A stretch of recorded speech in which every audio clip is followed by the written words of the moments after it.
Bueno, sí, yo me llamo Jonathan Quanti, soy reportero de Traffic Center en el circuito FM Center desde hace aproximadamente 13 años. De un tiempo para acá me he venido desempeñando como paramédico de forma voluntaria, precisamente por ese trabajo que he tenido en las vías, pues me hacía llegar de primero a los accidentes y bueno, de una forma u otra me fui involucrando para saber qué hacer, pues, para darle atención primaria a los lesionados. Bueno, precisamente desempeñando mi función de reportero del tránsito, estaba ese día en la avenida Francisco de Miranda, reportando las vías y estaba detenido en la calle La Joya. Me habían conseguido unos amigos, estaba saludándolos en la intersección entre la Francisco de Miranda y la calle La Joya. Pues llega de repente una moto que evidentemente trasladaba a un lesionado, venía con señales de emergencia, tocando corneta, pasando entre la gente. Bueno, yo enciendo mi moto y pues los intercepto. Esto aproximadamente llegando a la calle Mis Encantos. Los intercepto y bueno, le digo, mira, yo soy paramédico, ¿qué es lo que pasó? Ellos inmediatamente bajan al muchacho, a Neomar, y bueno, es cuando me doy cuenta de las características de la lesión que tenía. Él se encontraba inconsciente, presentaba un traumatismo importante a nivel del emitoras derecho. Al momento de evaluar sus signos vitales, no percibo pulso carotidio, presentaba respiración agónica, que una característica típica ya cuando un paciente está entrando en paro. Y bueno, lo que pude hacer en el momento fue iniciar la maniobra de RCP. Le hicimos la maniobra de RCP con los protocolos de trauma internacional, los protocolos internacionales para hacer resucitación cardiopulmonar. Y bueno, llegaron otros paramédicos, eran voluntarios de la Universidad Central de Venezuela, los Cruz Verde, y también estaba un grupo de rescate. Ellos llegan con una camioneta pick-up, incorporamos al paciente a la camioneta pick-up y bueno, fue cuando se trasladó, sin detener el masaje cardíaco, se trasladó a la clínica El Ávila, donde bueno, posteriormente nos indicaron que había ingresado sin signos vitales. ¿Qué te puedo hablar al respecto?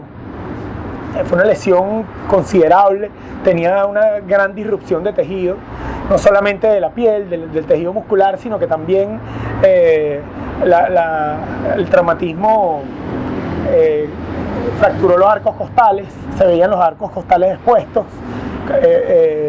También tenía exposición del tejido pulmonar.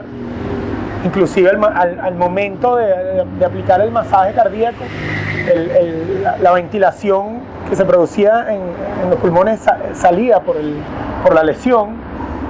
Y bueno, oye, un traumatismo de consideración que quizás en el mismo momento entendimos los paramédicos que estábamos trabajando ahí que era muy difícil que saliera de esa situación. Otra cosa que me llamó poderosamente la atención es que el tejido en la lesión y en los alrededores se encontraba necrosado por quemadura.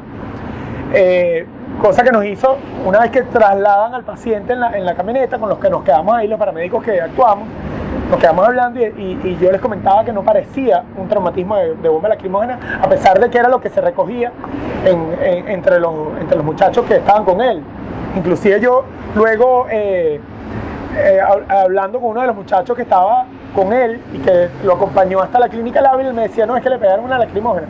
Pero honestamente ya desde el primer momento, cuando evaluamos al paciente, oye, la lesión era muy considerable como para hacer los traumatismos de gases lacrimógenos, por lo general son traumatismos cerrados.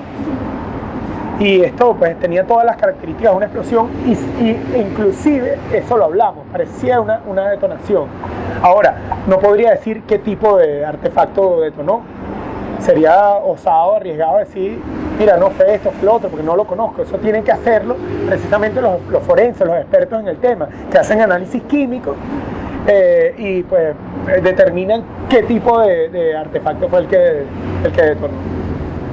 Cuando ya después de que ustedes entonces para mí se llevaran a la clínica, ¿qué hiciste después de eso?